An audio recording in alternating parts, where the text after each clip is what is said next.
For 300 cycles, nothing had ever happened. That was the entire purpose of Deep Space Monitoring Station Kairos. Suspended alone in the endless void, the station clung to the darkness like a giant metal spider, its vast sensor arrays stretching across light-years of empty space. Day after day, year after year, it watched the same forgotten region of the galaxy, tracking drifting asteroids, measuring faint radiation bursts, and recording the slow birth of stars that would not matter for another million years. It was the quietest assignment in the Galactic Union. Some called it peaceful, most called it exile. Captain Zier walked through the control room with his forearms clasped behind his back, his polished blue skin reflecting the glow of countless holographic displays. Around him, a crew drawn from half a dozen alien species carried out the same routine they had repeated thousands of times before. They monitored signals that came from nowhere, analyzed objects that posed no threat, and waited for events that almost never happened. Then one sensor chimed. A single, unfamiliar contact appeared where the galaxy had always been empty, and in that instant 300 cycles of silence came to an end. "Another boring shift," muttered Catherine from her position at the long-range sensors. Her insect-like eyes clicked as she adjusted the settings for the 100th time that day. Nothing but cosmic dust and solar wind. Zephyr nodded. As a member of the Galactic Council fleet, he had hoped for a more exciting assignment than watching empty space. The Council ruled over thousands of worlds and hundreds of species, but this sector remained stubbornly empty of intelligent life. The Council had been the greatest power in the galaxy for over 10,000 years. They had found and welcomed countless species into their fold. Some joined willingly, eager to share in the Council's advanced technology in peaceful ways. Others needed more convincing, but in the end, they all saw the wisdom of Council rule. "Sir," called out Nor from the communication station. His tentacles moved quickly over the controls. "I'm picking up something strange." Zar moved to look over the young officer's shoulder. "What kind of strange?" "Energy readings, sir, but they don't match anything in our database." Velnor's tentacles trembled slightly. "The signature is massive." Catherine's head turned toward them, her compound eyes reflecting the light. "Massive? How?" "Like nothing I've ever seen," Velnor replied, his voice getting higher. "The energy output is off our scales." Zar frowned and walked to the main display screen. Numbers and graphs appeared showing wave patterns and energy readings that made no sense. Could it be a natural phenomenon? A new type of star? "No, sir," Catherine said, her claws clicking on her controls. "The pattern is too regular, too controlled. This is artificial." A chill ran through the control room. In all their years of monitoring space, they had never seen readings like these. The energy signature was not just large, it was impossibly dense and focused. "Distance?" Zar asked. 12 light hours and closing," Catherine reported. "Whatever it is, it's heading straight for Council space." Zar felt his heart's beating faster. A new species was always exciting, but these readings suggested something far more advanced than the usual primitives they encountered. Most new species barely managed to achieve faster-than-light travel. Their ships were small, weak things that could barely cross a single star system. "Sir," Velnor spoke up again, "should I contact Council Command?" Zephyr considered this. The Council had strict procedures for first contact with new species. A diplomatic team would be assembled, translators would be prepared, and a proper welcome would be arranged. But that could take days, and whatever was approaching would be here much sooner. "Not yet," he decided. "Let's gather more information first. I don't want to sound an alarm over a sensor malfunction." But even as he said it, Zephyr knew this was no malfunction. The readings were too consistent, too strong. Something was coming, and it was unlike anything they had encountered before. Hours passed as the crew watched the approaching signal. The energy readings only grew stronger, confirming that whatever was heading their way was real and massive. Zar found himself pacing the control room, his anxiety growing with each passing moment. "Sir," Catherine called out, "I'm getting more detailed readings now. The object appears to be artificial, definitely a spacecraft of some kind." "Size estimate?" Zephyr asked, though he wasn't sure he wanted to know. Catherine's claws stopped clicking. She stared at her screen for a long moment. "Sir, that can't be right." "What can't be right?" "The size readings.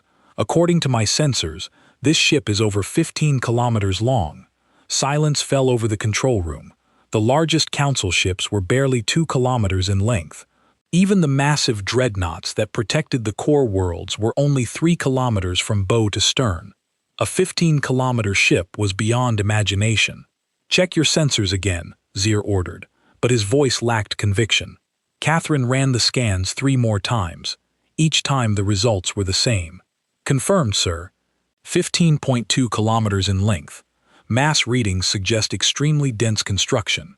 This thing is built like a fortress." Zephyr felt his confidence draining away. The Council's first contact procedures were designed for primitive species flying small, weak ships. "They were not prepared for something like this, sir." Velnor's voice was barely a whisper. "I'm detecting weapon signatures." "How many?" Zephyr asked, dreading the answer. I can't count them all, sir. There are weapons ports covering the entire hull. Hundreds of them, maybe thousands." The control room fell silent again. In all of Council history, no species had ever approached their space with such overwhelming firepower. The very idea was unthinkable. New species were supposed to be grateful for Council contact, eager to join their peaceful civilization. "Sir," Catherine spoke slowly, "what should we do?"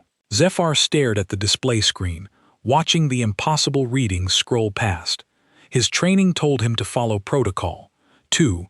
Contact Council Command and wait for orders. But his pride as a Council officer told him something different. The Council had never backed down from a challenge. They were the rightful rulers of the galaxy, the guardians of peace and order. No primitive species, no matter how large their ship, could threaten that authority. "Prepare the diplomatic fleet," he ordered finally.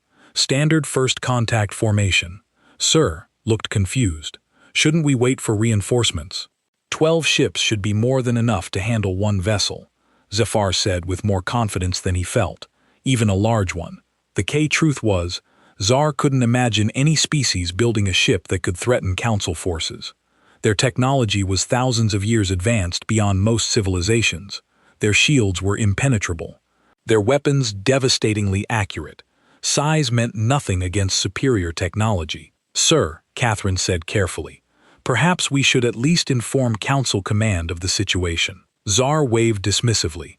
"After we've made first contact, I won't have them thinking I can't handle a simple diplomatic mission." Within hours, 12 Council cruisers had assembled near the monitoring station. Each ship was a masterpiece of Council engineering. Sleek and deadly, their crews were experienced veterans who had handled dozens of first contact situations. As they moved into formation, Zier felt his confidence returning. The approaching ship might be large, but it was still just one vessel against 12 of the Council's finest. The newcomers would quickly learn to respect Council authority. "All ships report ready, sir," came the report from his communications officer. "Excellent. Set course to intercept. Let's go welcome our new neighbors to the galaxy." The fleet moved out, their drives leaving trails of blue light in the darkness. Behind them, the monitoring station continued to track the approaching energy signature. The readings were growing stronger by the hour, and new details were becoming clear. Catherine remained at her post, studying the data with growing unease. The approaching ship wasn't just large, it was dense beyond anything she had ever seen. The energy readings suggested power systems that defied understanding. And the weapon signatures. There were so many of them that her computer couldn't track them all.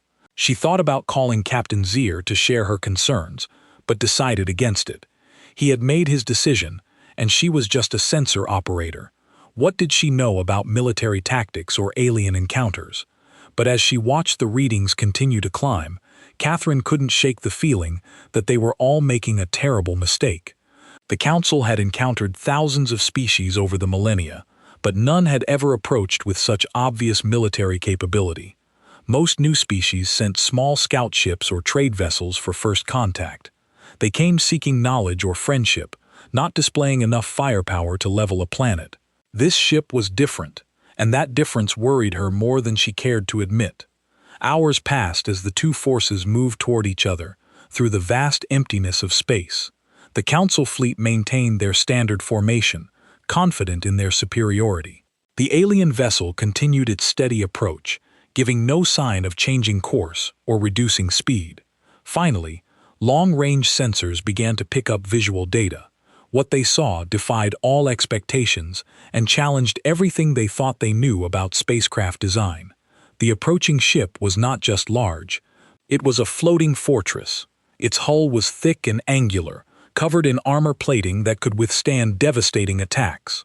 Weapon ports dotted every surface, each one large enough to house cannons that could destroy a city. But it was more than just the weapons that made the ship terrifying. It was the obvious intent behind its design. This was not a ship built for exploration or trade. It was not designed to inspire awe or demonstrate artistic achievement. It was built for one purpose only: war. The Council fleet suddenly seemed very small as they approached this metal mountain floating in space. But orders were orders, and Captain Czar had committed them to this course of action. As the distance closed between the two forces, sensor readings revealed more troubling details. The alien ship's energy output was beyond anything in Council records. Its shields registered as active and incredibly powerful. Most disturbing of all, its weapons appeared to be charging. The stage was set for an encounter that would change the galaxy forever. On one side, the proud Council fleet with thousands of years of experience and technological advancement. On the other, a single massive warship representing a species that the galaxy had never seen before. Neither side yet understood what they were truly facing, but both were about to learn lessons that would reshape their understanding of power, technology, and their place in the universe. Captain Marcus Chen stood on the bridge of the UES Ragnarok, his hands clasped behind his back as he studied the tactical display.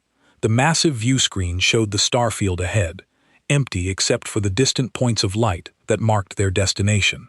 After 6 months of deep space travel, they were finally approaching the edge of what the scientists called active galactic space.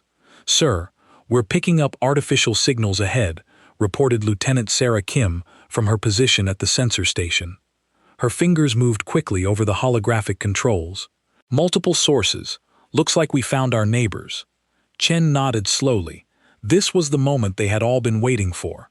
Humanity's first contact with alien intelligence. The Ragnarok had been sent specifically for this purpose, to represent Earth and her colonies in whatever lay beyond their small corner of the galaxy. "How many sources?" Chen asked. 12 distinct signatures, sir. They appear to be spacecraft arranged in some kind of formation." Kim paused, studying her readings. "They're heading toward us. Weapons status.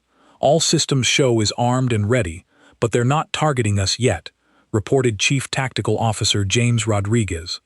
"Their formation suggests they're trying to intercept our course." Chen walked to the captain's chair, a massive seat designed to withstand the incredible forces that the Ragnarok could generate. The ship around him hummed with barely contained power. 15 kilometers of human engineering and determination. The Ragnarok was humanity's answer to the unknown dangers of deep space. When the first long-range probes had detected signs of advanced alien civilizations, Earth's leaders had decided to meet them as equals. The result was the Titan-class warship program, designed to ensure that humanity would never be seen as weak or primitive. "Sir, incoming transmission," announced Communications Officer Lisa Park. "It's strange. The signal is being broadcast on multiple frequencies simultaneously. Can you decode it?" "Working on it, sir. The computer is analyzing the patterns now." Park's brow furrowed in concentration. "Got it. It appears to be some kind of universal translator matrix. Very sophisticated." Chen smiled slightly. At least their new neighbors were prepared for communication with unknown species. That was a good sign. "Put it through." The view screen flickered and changed to show the interior of an alien bridge. Chen found himself looking at a blue-skinned humanoid creature with 4 arms and large dark eyes. The being appeared to be wearing some kind of military uniform. "Greetings, unknown vessel," the alien said, its voice coming through clearly despite the obvious translation process. "I am Captain Zier of the Galactic Council Fleet. You are entering Council space without authorization." Chen stepped forward, ensuring he was visible on their transmission. "Greetings, Captain Zeftar. I am Captain Marcus Chen of the United Earth ship Ragnarok. We come in peace, seeking contact with other intelligent species. Zar's expression changed slightly, and Chen could see the alien's eyes moving as if studying something off-screen. Your vessel is unusually large for a first contact mission. We wanted to make sure we could defend ourselves if necessary, Chen replied honestly. We had no way of knowing what we might encounter out here. There was a pause as Zir seemed to consider this. When he spoke again, his tone had become more formal. As representatives of the Galactic Council, we welcome you to this region of space. However, your vessel must submit to inspection before proceeding further. Chen felt a warning tingle at the back of his neck. The alien's tone had shifted from greeting to demand very quickly. I appreciate the welcome, Captain, but I'm afraid we can't submit to inspection. We're on a peaceful mission, but we're not prepared to surrender our vessel to unknown parties. You misunderstand, Zar said, and now there was definitely an edge to his voice. This is not a request. All vessels entering Council space must be inspected. It is the law. Whose law? Chen asked calmly. We're not citizens of your Council, Captain. We're explorers from Earth, and we follow Earth's laws. On the view screen, Chen could see Zir's forearms moving in what appeared to be agitation. You are now in Council space, human. Our laws apply to all who enter our territory. Chen glanced at his tactical officer, who shook his head slightly. The alien ships were still not targeting them, but their formation had shifted to surround the Ragnarok. It was a classic intimidation maneuver. Captain Zir, Chen said carefully, perhaps we should arrange for proper diplomatic contact. I'm sure our governments can work out the details of our presence here. There are no details to work out, Zar replied sharply. You will submit to inspection, or you will be forced to submit. The choice is yours. The transmission ended abruptly, leaving the bridge of the Ragnarok in tense silence. Chen looked around at his crew, seeing a mix of concern and anger on their faces.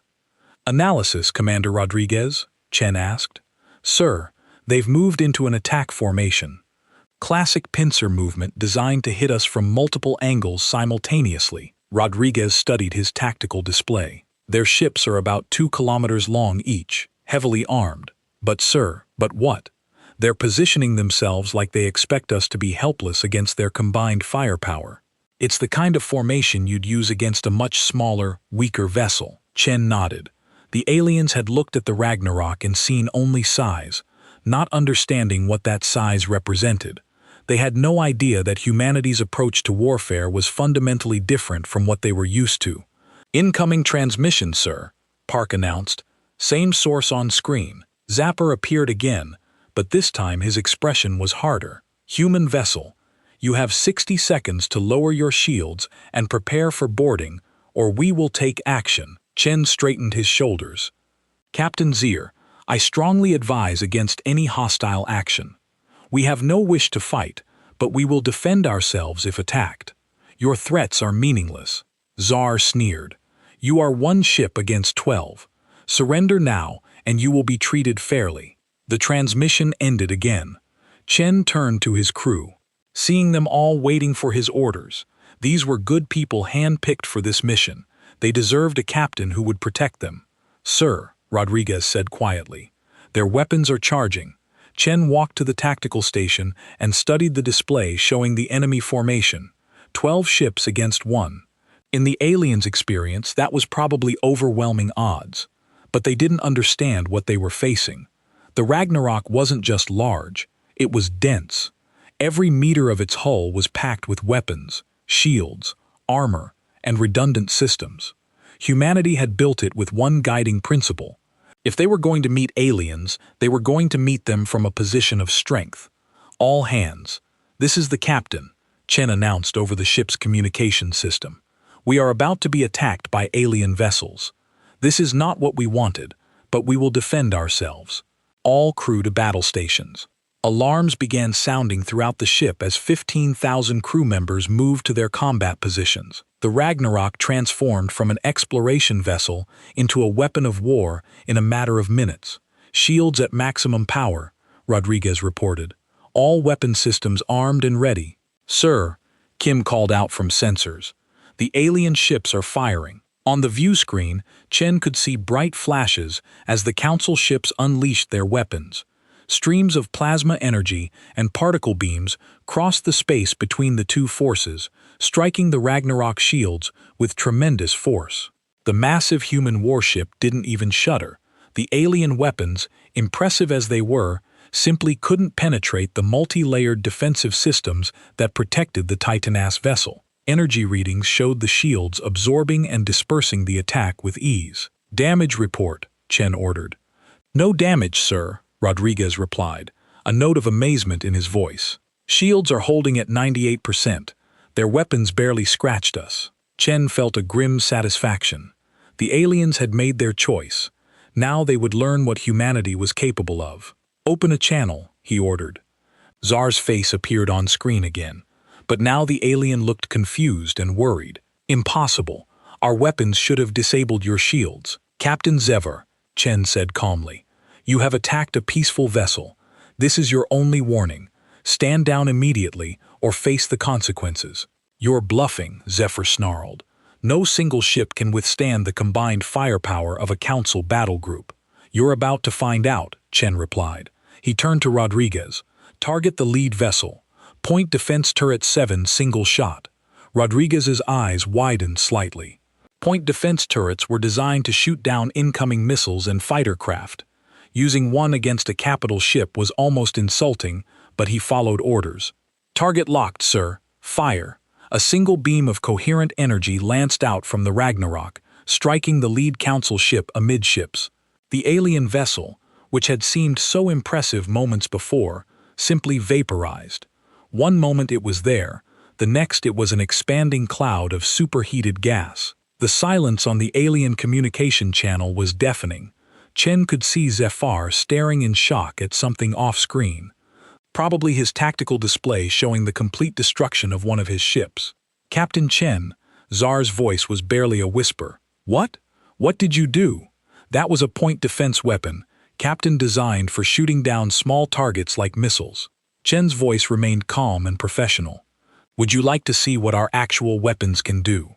The remaining 11 Council ships had stopped firing. Chen could see them on his tactical display, hanging motionless in space, as their crews tried to process what they had just witnessed. "This is impossible," Zier said, more to himself than to Chen. "No species has technology this advanced. The Council has ruled the galaxy for 10,000 years.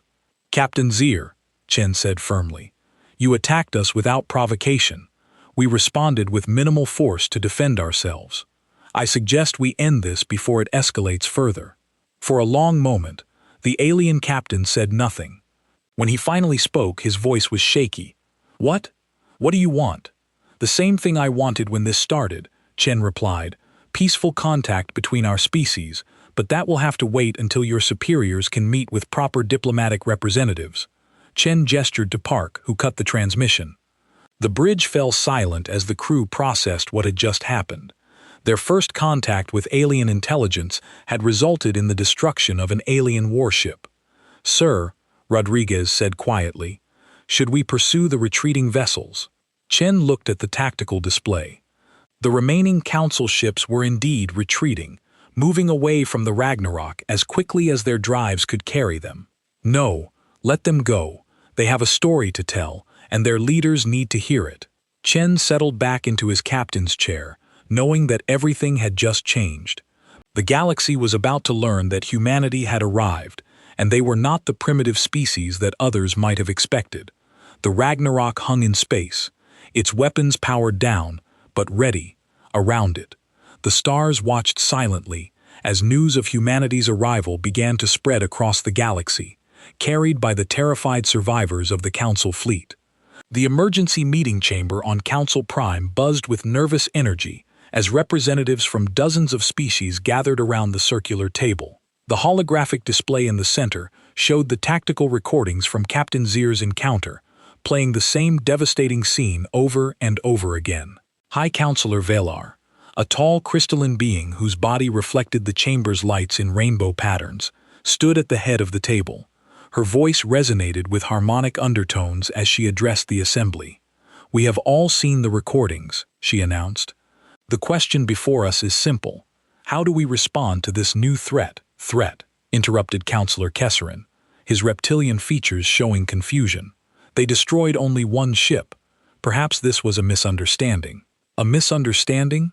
Belthar's crystalline form seemed to pulse with anger. They vaporized a council cruiser with what they claimed was a point defense weapon. If that is their weakest armament, what might their actual weapons be capable of? Around the table, representatives shifted uncomfortably. The council had faced challenges before, but never anything like this. For 10,000 years, they had been the supreme authority in the galaxy. Every species they encountered was either grateful for council protection or quickly convinced of its necessity. Admiral Thexor, commander of the council's main battle fleet, activated his personal display. I've analyzed the weapon signatures from the engagement. The energy output is unlike anything in our databases. The focused coherence of the beam suggests technology that shouldn't be possible. All technology is possible given enough time and resources, said Dr. Yura, the Council's chief science advisor. Her multiple tentacles gestured at the holographic replay. What concerns me is the efficiency. They achieved total molecular disruption with a single shot. Our shields wouldn't have lasted any longer than Zier's ship. Silence fell over the chamber as the implications sank in. If their own shields were useless against human weapons, then their technological advantage had just evaporated. What do we know about their home system? Asked Counselor Mnidane, a gas-based life form whose voice came through atmospheric speakers. Admiral Thexor brought up a new display showing stellar charts. Long-range probes have identified their point of origin, a system they call Sol containing 9 planets. The third planet appears to be their home world, designated Earth in their language. Population estimates. Preliminary scans suggest approximately 8 billion individuals on the home world alone. They also appear to have colonies on several other planets and moons within their system. Velar's form flickered with concern. 8 billion. That's larger than most council member species' total populations. It gets worse, Thexor continued. We're detecting massive industrial activity throughout their system. Shipyards, mining operations, manufacturing facilities. Their industrial capacity appears to exceed anything we've seen. Counselor Kaysen leaned forward. Surely you're overestimating. No single species could have such extensive infrastructure. The evidence is clear. Dr. Yathara interjected. These humans appear to have developed differently than any species we've encountered. Most civilizations focus on intellectual advancement, artistic achievement, or spiritual growth once they achieve space travel. These humans seem to have focused on industrial expansion and military capability. But why? Asked Mudane. What drives a species to build such overwhelming force? The question hung in the air unanswered. In all their centuries of first contact, the Council had never encountered a species that approached the galaxy with such obvious military strength. Most newcomers were eager to join the galactic community to share in the peace and prosperity that Council membership offered. Perhaps, suggested Counselor Zixtel, whose insectoid features clicked nervously, we should try diplomatic contact, send a proper ambassador rather than a military patrol. After they destroyed one of our ships, Velar's harmonic voice rose in pitch. That would show weakness. What would you suggest instead? Kaysan asked. Military action against a species that can vaporize our cruisers with their weakest weapons. The debate continued for hours with no clear consensus emerging. Some council members argued for immediate military strikes before humanity could expand further. Others pushed for diplomatic solutions, hoping to avoid a conflict they might not win. A few suggested simply avoiding human space entirely, pretending the encounter had never happened. As the arguments raged, new intelligence reports began arriving. Council scouts maintaining careful distance from human space reported disturbing developments. Multiple massive energy signatures were moving through the Sol system. More ships, apparently as large as the first one, were active and mobile. How many ships do they have? Belar demanded as Admiral Thexor presented the latest data. Conservative estimates suggest at least 12 vessels of similar size to the one we encountered, possibly more. Thexor's expression was grim, and there are indications of even larger ships under construction. The chamber fell silent. 12 ships like the Ragnarok could devastate the Council's entire fleet. The thought of even larger vessels was almost unimaginable. Dr. Ethar's tentacles writhed in agitation. I've been analyzing their ship design philosophy. These humans appear to follow a doctrine of overwhelming superiority. They don't just want to win battles, they want to make resistance impossible. That's not how civilized species approach conflict, protested Counselor Memdane. There are rules, conventions, proportional response. These humans didn't grow up with our rules, Yither replied. They developed in isolation, creating their own methods, and their methods appear to be devastatingly effective. As if summoned by their discussion, an urgent communication arrived from the border regions. Captain Zephyr, still shaken from his encounter, reported new developments. High Counselor, his image appeared in the chamber's communication display. The human ship has moved deeper into our space. They're not heading for any strategic target, but they're clearly exploring our territory. Just the one ship? Thier asked. Yes, sir. But they're scanning everything. Every planet, every station, every patrol route. It's like they're mapping our entire defensive network. Vaylor's crystalline form pulsed with alarm. If the humans were gathering intelligence on Council defenses, it could only mean they were preparing for something bigger. Order all border patrols to maintain distance, she commanded. Do not engage unless directly threatened. We cannot afford to lose more ships. After Zier's transmission ended, the Council chamber erupted in heated debate once again. The humans were clearly not going away, and their actions suggested they had no intention of submitting to Council authority. We need to make a decision, Velar announced, calling for order. Do we treat these humans as a potential threat to be contained or as a new power to be negotiated with? They've already demonstrated their threat level, Admiral Thexer said firmly.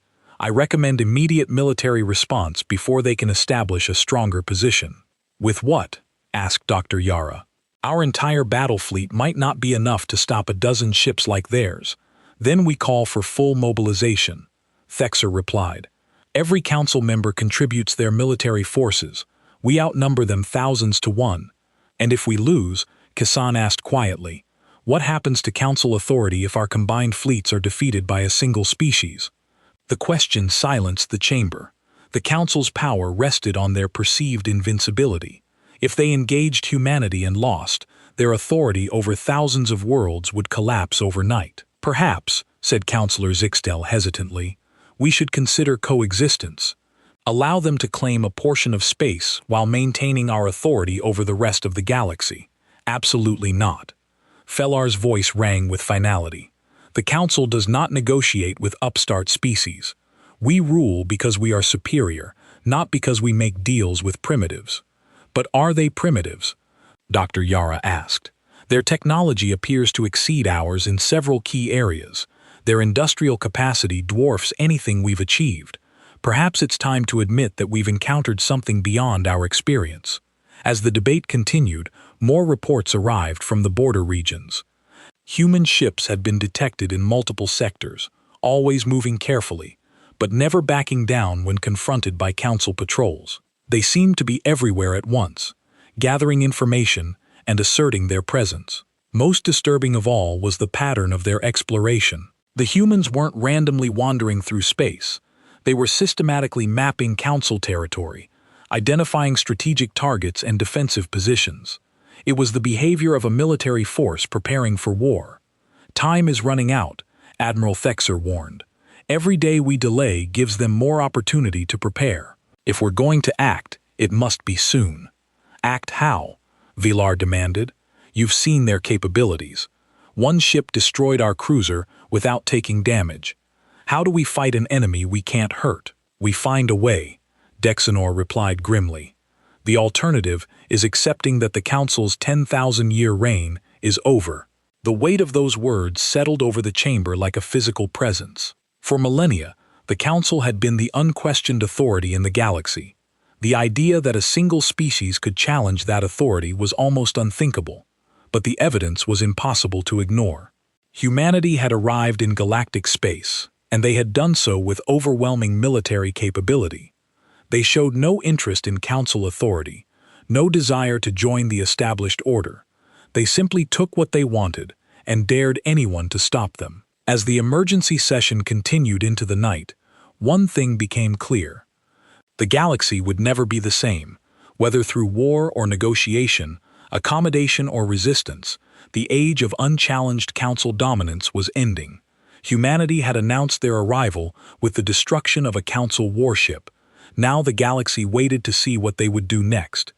Knowing that whatever came would reshape the balance of power among the stars forever, the Council faced a choice that would define the future of galactic civilization: adapt to a new reality where they were no longer the supreme power, or fight a war they might not be able to win. Either way, the universe was about to change in ways none of them could fully comprehend. 3 days after the emergency council meeting, the first intelligence reports from deep space began arriving at Council Prime. What they revealed shattered every assumption the galactic powers had made about humanity and their capabilities. Dr. Yara stood before a massive holographic display in the Council's Strategic Planning Center, her tentacles manipulating data streams as fast as her processors could handle them. Around her, military analysts from a dozen species worked frantically to make sense of the incoming information. "High Counselor," she called to Valar, who had taken up permanent residence in the command center. "You need to see this." The crystalline being approached the display, her form reflecting the ominous red glow of the tactical readouts. "What have you found?" "It's not just one ship," Yathara said, her voice tight with controlled panic. "Our long-range probes have identified at least 37 vessels of similar size to the Ragnarok. They're organized into battle groups and spread across multiple sectors." Velar's harmonic voice cracked slightly. 37. That's impossible. No species has the resources to build so many massive warships. Admiral Thexor looked up from his own display station. "It gets worse. High Counselor, analysis of their construction pattern suggests these are just their heavy cruisers. We're detecting energy signatures that indicate even larger vessels under construction." "How much larger?" Beltar asked, though she dreaded the answer. "Conservative estimates suggest ships up to 25 kilometers in length, possibly larger."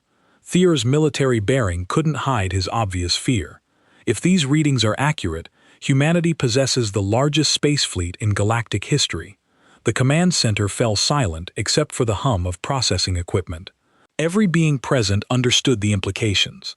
The Council's combined military forces consisted of approximately 2,000 ships, most of them much smaller than human vessels. If humanity possessed even 50 ships like the Ragnarok, they could challenge the entire galactic order. "Sir," called out a young Catherine analyst from her position near the communications array, "we're receiving priority transmissions from multiple border stations. The humans they're everywhere." Velar moved to the communication station, her crystalline form casting strange shadows on the displays. "Explain reports from 17 different sectors. High Counselor, human ships conducting systematic scans of our territory. They're mapping every strategic asset, every defensive position, every major trade route." The analyst's compound eyes show genuine terror. It's like they're preparing for a complete military occupation. "Any hostile actions?" Admiral Thexor asked. "No direct attacks, sir, but they're not responding to our hails or warnings to leave Council space. When our patrols try to intercept them, the human ships simply ignore them. Our vessels can't get close enough to force a confrontation." Dr. Yara brought up a new display showing human ship movements across a three-dimensional map of local space. "Look at the pattern. This isn't random exploration. They're conducting a military survey of our entire defensive network. The movement patterns were indeed systematic and professional. Human ships moved through Council space like they owned it, gathering intelligence with the confidence of a superior force. They showed no fear of Council patrols, no concern about territorial violations." "How is this possible?" asked Counselor Kesson, who had arrived with several other Council members. 3 days ago, we had never seen a human ship. Now they're operating throughout our space with impunity." "They were prepared," Yara replied grimly. "While we were debating what to do about one ship, they were deploying their entire reconnaissance fleet. This level of coordination suggests extensive advanced planning." "Planning for what?" Valar demanded. "Invasion," Admiral Thexor said bluntly. "This is classic pre-invasion intelligence gathering. They're identifying targets, mapping defenses, and establishing operational parameters. The word invasion sent a chill through the command center. The Council had never faced a threat of this magnitude. Their military doctrine was based on technological superiority and overwhelming local force. They had never needed to prepare for a conflict with an enemy that might be stronger than they were. Recommendations? Bellar asked. Full military mobilization? Thexor replied immediately. Call up every reserve fleet, activate all defensive platforms, and prepare for total war against an enemy we can't defeat, asked Counselor Mundane, his gaseous form flickering with anxiety. We've seen what their weakest weapons can do. How do we fight something like that? Before anyone could answer, alarms began sounding throughout the command center. Emergency signals flashed on every display as a priority communication came through from the outer rim. Council Command, this is Monitor Station Epsilon 7, came the panicked voice of the station commander. We have multiple massive energy signatures approaching our position, size and configuration unknown, but they're huge. How many contacts? Dexanor demanded 3 primary signatures, sir, but each one is there bigger than anything we've ever seen. Estimated length over 20 kilometers each. The command center erupted in controlled chaos as every analyst tried to process this new development. If the humans were deploying their largest ships, it could only mean they were preparing for something major. Monitor Station Epsilon 7. Bellar's harmonic voice cut through the noise. Are they targeting your station? No, High Counselor. They're just sitting there like they're waiting for something. Dr. Yither's tentacles moved frantically over her controls as she tried to make sense of the new data. High Counselor, I'm receiving similar reports from 6 other monitoring stations. Human ships are taking positions throughout our space, but they're not attacking. What are they doing then? Kessan asked, making a statement. Admiral Thex Theanor replied grimly.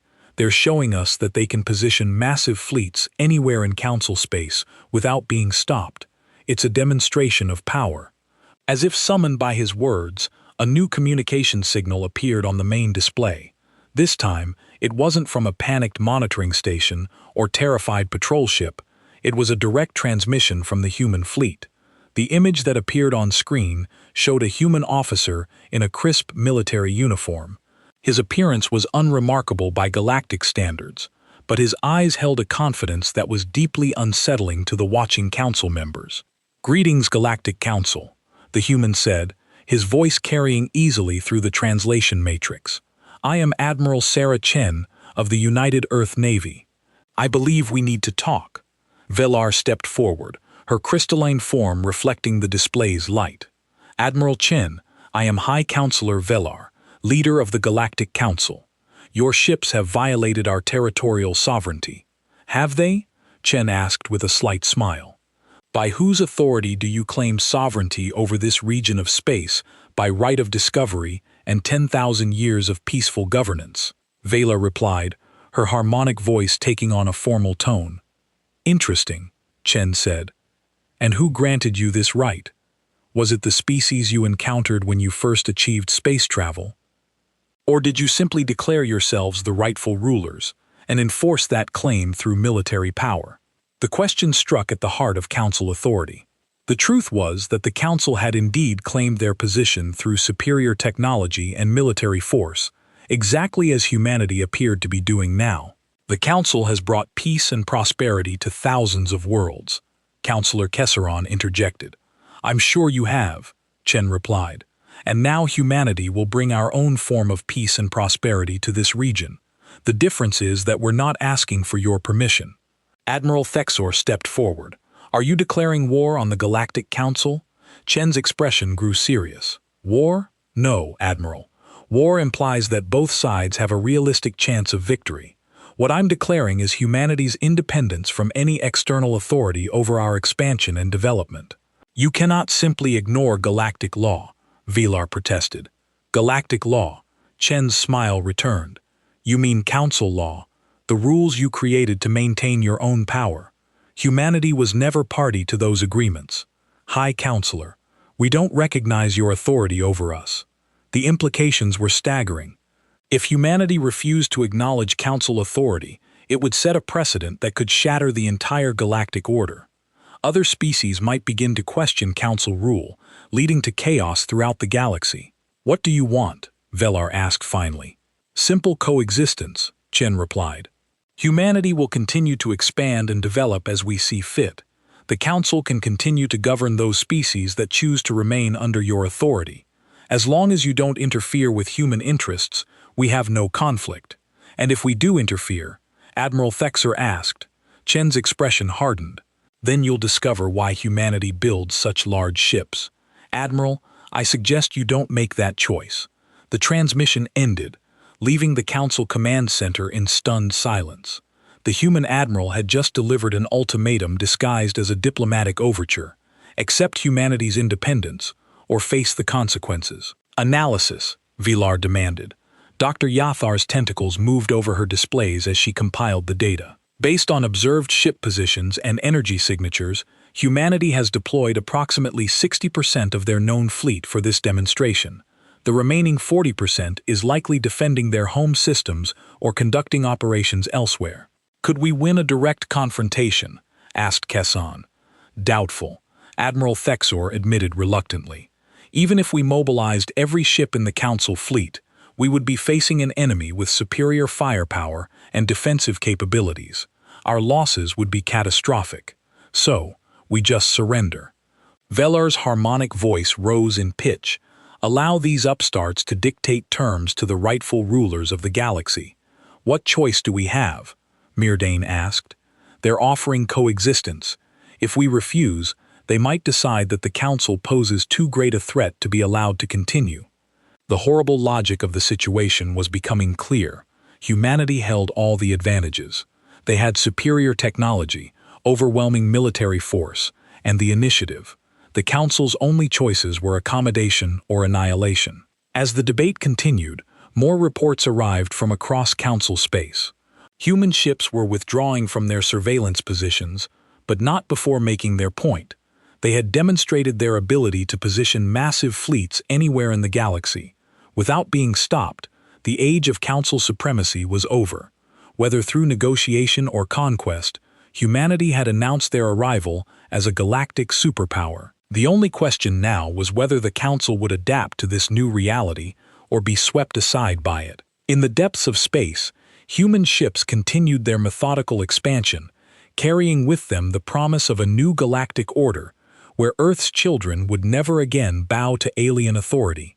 6 months had passed since Admiral Sarah Chen's ultimatum, and the galaxy had begun to adapt to its new reality.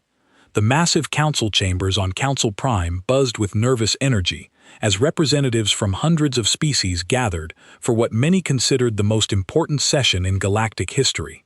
High Counselor Velar stood at the center of the circular chamber, her crystalline form reflecting the light from countless display screens showing star charts, fleet positions, and economic data. The numbers told a story that no one in the chamber wanted to acknowledge, but could no longer ignore. "Honored representatives," Velar began, her harmonic voice carrying to every corner of the vast space. "We gather today to address the fundamental changes that have occurred in our galactic community over the past several months." The chamber fell silent. Everyone present knew what those changes meant. Humanity had not only refused to submit to Council authority, they had begun actively challenging it throughout the galaxy. The situation reports speak for themselves. Continued, activating the central holographic display. 17 star systems have declared independence from Council governance. 23 more have requested protection agreements with human forces. Trade routes that have operated under Council oversight for millennia are now being patrolled by human warships. A murmur of unease rippled through the assembled representatives. The Galactic Council had ruled through a combination of technological superiority and the promise of peace and prosperity. Now, for the first time in 10,000 years, species were choosing an alternative. Counselor Kessarin, his reptilian features showing obvious distress, activated his personal display. The economic implications are even more disturbing.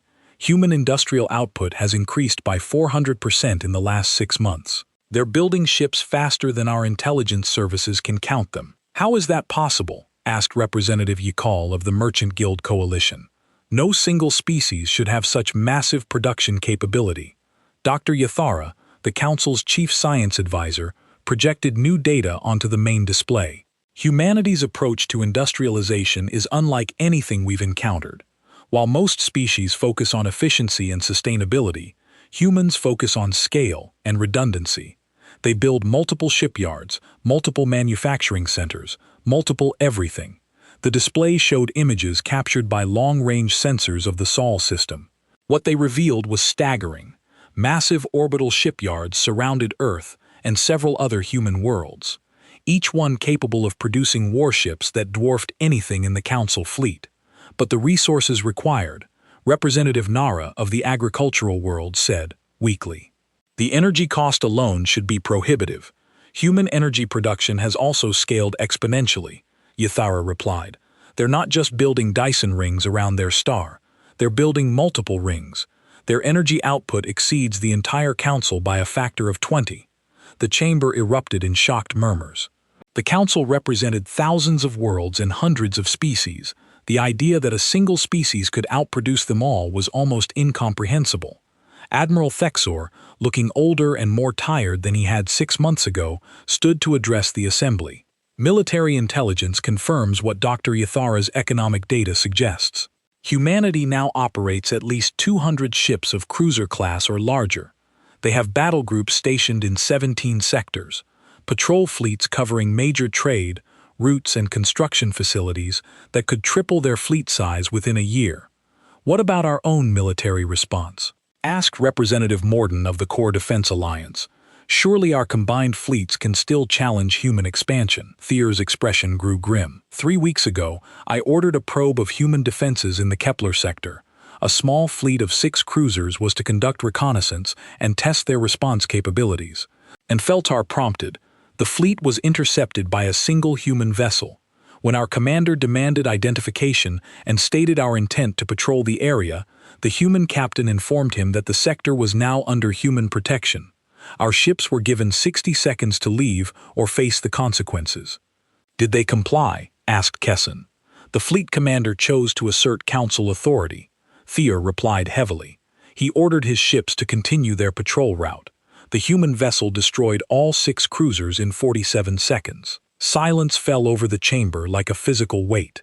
6 Council cruisers, each one a masterpiece of galactic engineering, destroyed in less than a minute by a single human ship. The human captain then transmitted a formal protest to Council command. Thexor continued. He stated that humanity had no desire for conflict, but would not tolerate military provocations in sectors under their protection.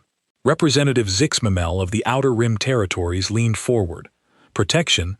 They're claiming to protect sectors that don't belong to them. Actually, said a new voice from the chamber's entrance, those sectors asked for our protection. Every head turned as 3 figures entered the chamber. They were humans walking with the confident stride of people accustomed to authority. The lead figure, a woman in an elegant diplomatic uniform, approached the center of the chamber. I am Ambassador Diana Reyes, representing the United Earth government in diplomatic matters, she announced. Her voice carried clearly through the chamber's translation systems. I believe you've been discussing our recent activities. Velar's crystalline form flickered with surprise and anger. This is a closed session of the Galactic Council. You have no authority to be here. Actually, I do, Reyes replied calmly. 17 systems that were formerly under Council governance have requested human protection and representation. As their chosen representative, I have the right to speak for their interests. The implications hit the chamber like a shockwave. If 17 systems had formally requested human protection, they were no longer Council territories. Humanity wasn't expanding through conquest. They were growing through voluntary association. This is preposterous, protested Representative. These systems have been Council members for centuries. They cannot simply change allegiance. According to whose law? Ambassador Reyes asked. The Council's own charter guarantees the right of member systems to withdraw from the alliance if their needs are not being met. These systems have formally invoked that right. Dr. Yathara's tentacles moved frantically over her displays as she pulled up the relevant documents. She's correct. The charter does allow for voluntary withdrawal, though the process was designed to be extremely difficult. Difficult, but not impossible. Reyes said with a slight smile. And when a system faces threats that the Council cannot adequately address, the requirements are significantly reduced. What threats? Demanded Admiral Thexer. The Council has maintained galactic peace for 10,000 years. Has it? Reyes asked. The Zeta Reticuli system was raided by pirates 7 times in the last year. Council patrols arrived an average of 6 hours after each attack. When they requested additional protection, they were told that resources were limited. She gestured, and a holographic display appeared, showing patrol routes and response times. Under human protection, the Zeta Reticuli system has experienced 0 pirate attacks. Our patrol ships maintain continuous coverage and can respond to threats within minutes. The data was undeniable. Human protection was demonstrably more effective than Council security in many regions. The Alter colonies requested disaster relief after their moon mining operations suffered catastrophic failure. Reyes continued, the Council promised aid within 3 months.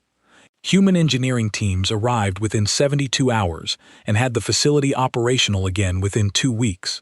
More data appeared showing response times, resource allocation, and efficiency measurements in every category. The human administration outperformed Council governance by significant margins. You're cherry-picking favorable examples, accused Councillor Kesseron. Am I? Reyes asked. Dr. Yathara, would you care to run a comprehensive analysis of response times and resource allocation across all former Council territories that have requested human protection? Yathara's tentacles worked reluctantly over her controls. When the results appeared, they confirmed Reyes's claims. Human administration was faster, more efficient, and more effective than Council governance in virtually every measurable category. How is this possible? Asked Representative Moran. The Council has thousands of years of experience in galactic governance. Experience in maintaining the status quo, Reyes replied. Humanity approaches problems differently. When we see inefficiency, we fix it. When we encounter threats, we eliminate them. When citizens need help, we provide it immediately, not when it's convenient. Ambassador Reyes walked to the center of the chamber, her presence commanding attention from every representative present. The choice before you is simple. You can continue trying to maintain authority through tradition and fear, or you can accept that the galaxy has changed. And if we choose to resist this change, Filar asked, her harmonic voice tight with controlled anger. Then you'll discover why humanity builds ships like the UES Leviathan, Reyes replied calmly. Admiral Thexor leaned forward. We haven't detected any ship by that designation. You will, Reyes said with quiet confidence. The Leviathan is our first Titan-class dreadnought, 37 kilometers long, armed with enough firepower to sterilize a planet, and protected by shields that could withstand a supernova. It will be operational within 6 months. The chamber fell silent as the representatives tried to process this information. If humanity's cruisers could destroy Council fleets, what could a ship designed for planetary assault accomplish? But that's not why I'm here, Reyes continued. I'm here to offer you a choice. Humanity has no desire to rule the galaxy. We want to expand, explore, and protect our interests. The Council can continue to govern those species that choose to remain under your authority. In exchange for what? Asked Vilar. Recognition of human independence and sovereignty over the territories that have chosen our protection. Mutual non-inference agreements, perhaps even cooperation on matters of mutual interest. Representative Zixmamel activated his display, and if we refuse, then humanity will continue to grow and expand according to our own interests, Reyes replied. More systems will request our protection as they see the benefits we offer. Eventually, the Council will become irrelevant, not through conquest, but through obsolescence. The horrible logic of the situation was becoming clear to everyone in the chamber. Humanity wasn't threatening to destroy the Council through military action. They were offering something better than Council rule, and entire systems were choosing to switch sides voluntarily. Time is running out, Ambassador Reyes said as she prepared to leave. Humanity's expansion will continue regardless of Council approval. The question is whether you want to be our partners or our obstacles. As the human delegation departed, the chamber erupted in heated debate. Some representatives argued for immediate military action to stop human expansion. Others pushed for accommodation and cooperation. A few suggested simply withdrawing to the core worlds and allowing humanity to take whatever they wanted. But as the debate raged, new reports continued to arrive. More systems requesting human protection, more human ships appearing in strategic locations. More evidence that the galaxy was changing whether the Council approved or not. High Counselor Veltar looked around the chamber at the representatives of hundreds of species, seeing fear and uncertainty in every face. For 10,000 years, the Council had been the undisputed authority in the galaxy. Now they faced a choice between accommodation and irrelevance. The age of Council supremacy was over. The age of humanity had begun. The only question remaining was whether the transition would be peaceful or whether the old order would force humanity to demonstrate exactly why they had built such overwhelming military power. In the depths of space, human ships continued their expansion, carrying with them the promise of a new galactic order, where strength and efficiency would replace tradition and bureaucracy as the foundations of civilization.